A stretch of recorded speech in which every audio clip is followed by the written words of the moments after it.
Hey guys, आज का हमारा वीडियो होने वाला है most important examples on S S S and R H S congruence rule.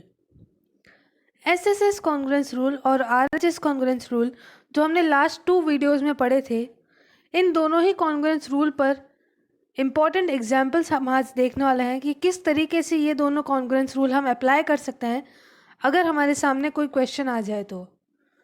शुरू करते हैं हमारे एग्जाम्पल 1 से। एग्जाम्पल में हमें कहा जा रहा है, एक क्वेश्चन है, A B is a line segment. Diagram दे रखा है कि ए बी एक लाइन सेगमेंट है। P and Q are points on opposite sides of A B. दो पॉइंट्स है पी और point Q on the opposite of side of the line segment A B. A B के दोनों opposite side पे points है P और Q, such that each of them is equi distant from the point A and B.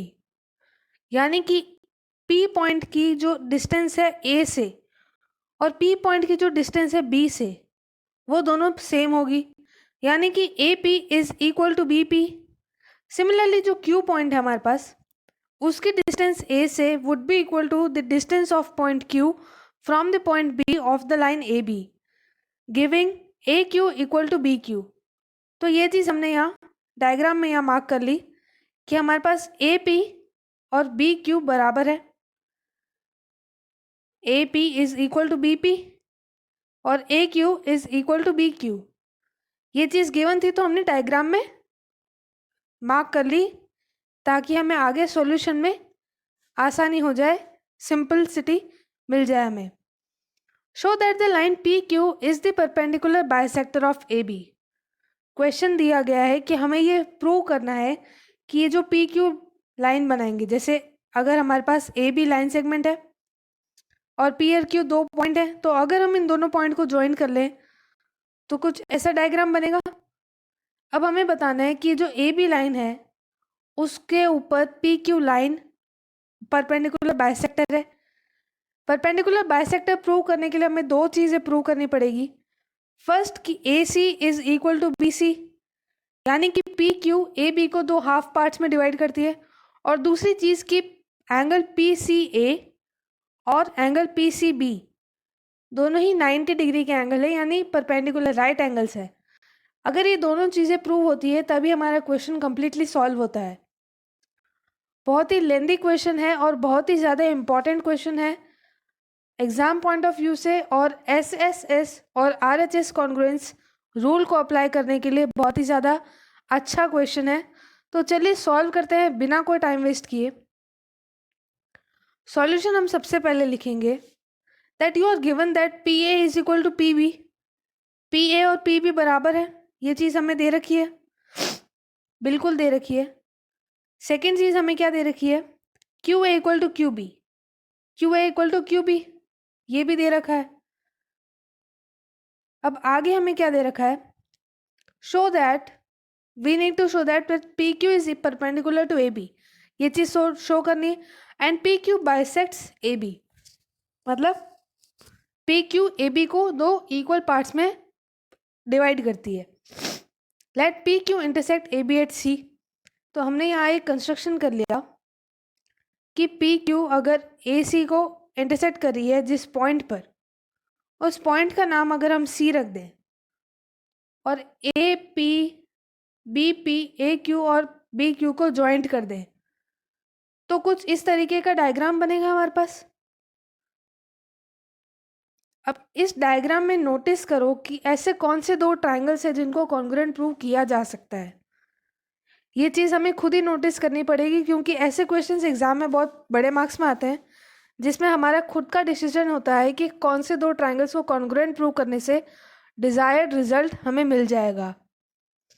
तो यहाँ पर हम देख सकते हैं कि अगर हम triangle A P Q and the triangle B P Q, इन दोनों को कॉन्ग्रुएंट प्रूव कर देते हैं तो इवेंचुअली हमें हमारा रिजल्ट मिल जाएगा।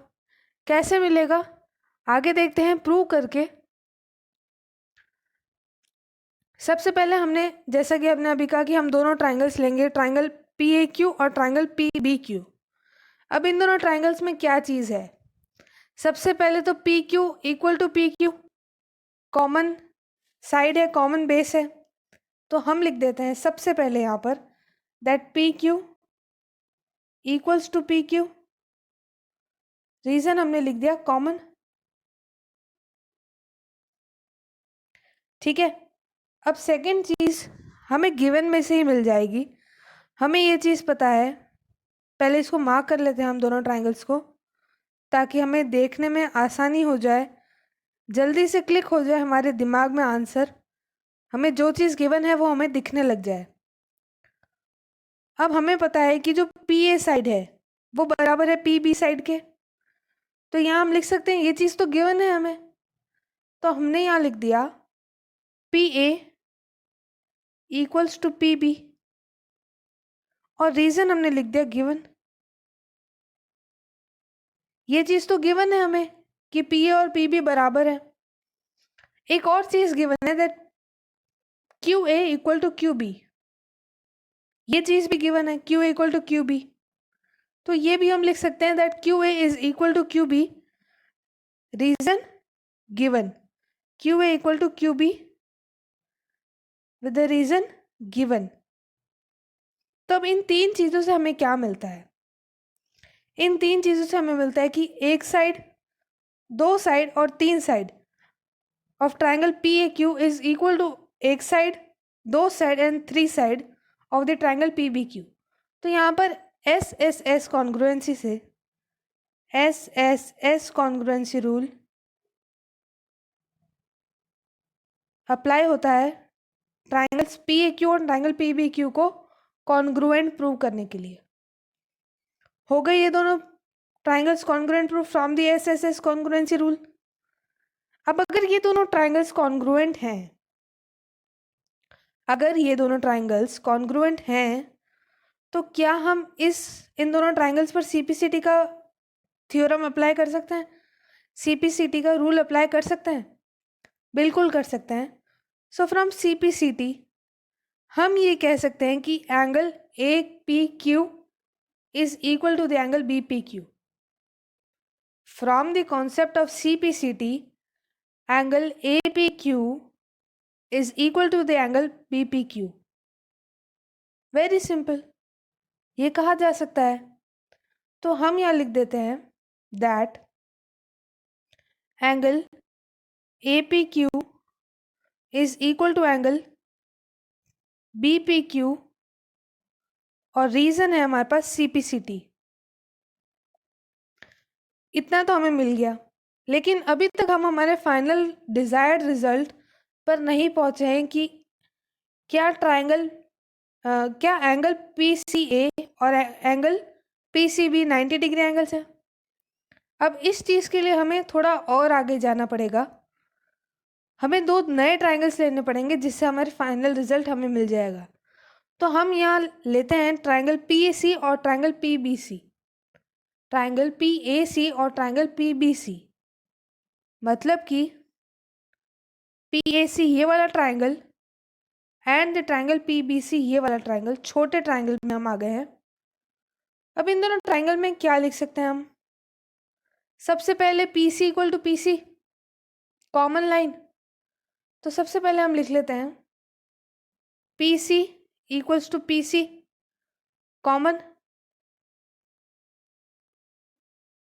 सेकेंड चीज़ भी हमें गिवन ही है, ध्यान से देखो, जो हमारे पास है P A equal to P B given है, simple, P A equal to P B, last term में भी हमने ये लिखा था, गिवन। अब थर्ड चीज़ सोचने वाली है, थर्ड चीज़ हम क्या लेंगे ये सोचो, क्योंकि तीसरी जो साइड है, एक साइड ले ली, दूसरी साइड ले ली, तीसरी साइड हमें गिवन नहीं है।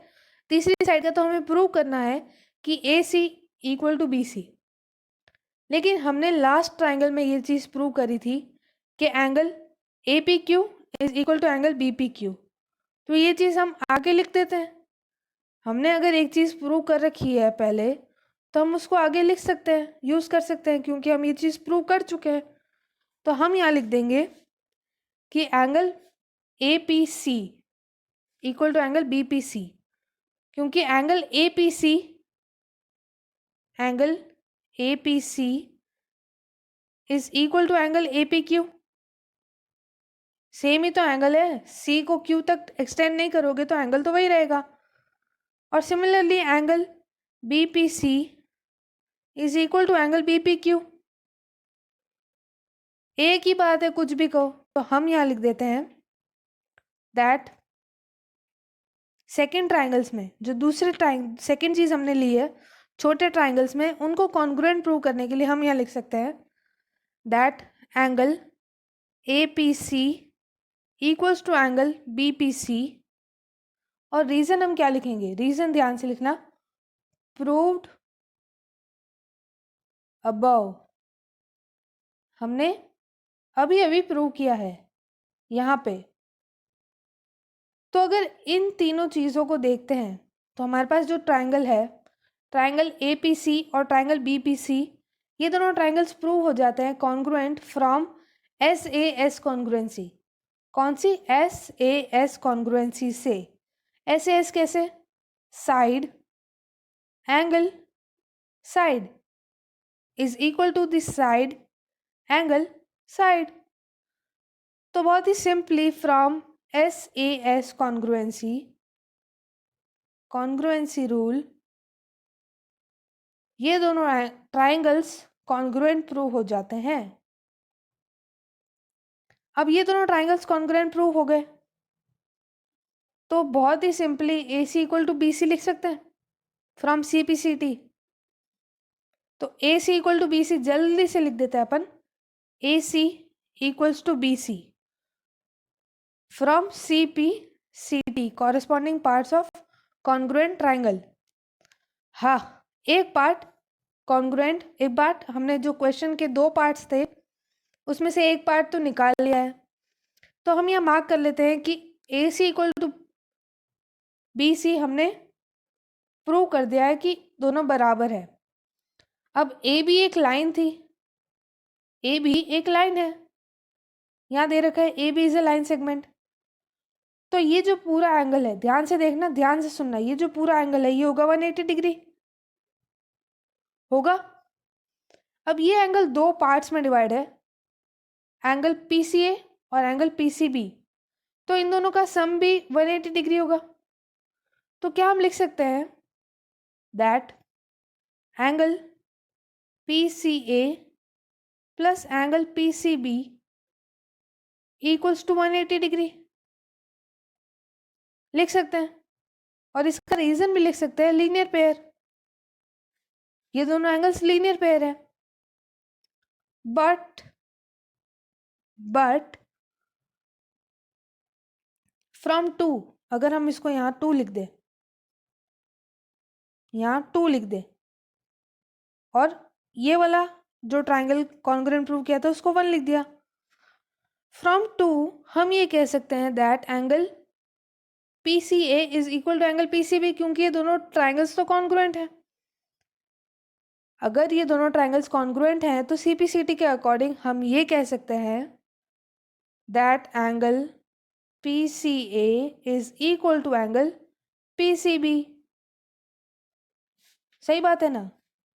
तो अगर इसको इसमें पुट करते हैं तो हमें क्या मिलता है that 2 angle PCA equals to 180 degree. अगर दोनों बराबर है तो दोनों के सम का तो एक का डबल हो जाएगा ना। आई बात समझ में? यहाँ 2 कैसे आया? तो इसके according angle PCA is equal to 90 degree which is equal to angle PCB। तो हमने दोनों एंगल्स को 90 डिग्री प्रूव भी कर दिया और AC इक्वल टू BC भी प्रूव कर दिया, जिससे कि हमारा क्वेश्चन बहुत ही अच्छे से सॉल्व हो चुका है। लेंथी क्वेश्चन था लेकिन बहुत ही ज़्यादा इम्पॉर्टेंट क्वेश्चन है, बहुत ही ज़्यादा एग्जाम से पहले इस वीडियो को देखना बहुत ही ज़्यादा ज़रूरी है। बहुत ही डिटेल में हमने इस क्वेश्चन को सॉल्व किया है बहुत ही अच्छे से। कोई भी डाउट हो तो आप नीचे डिस्क्रिप्शन बॉक्स में दिए हुए टेलीग्राम ग्रुप को ज्वाइन करके अपना डाउट पूछ सकते हैं वहाँ पे। आज के वीडियो में इतना ही। Good bye.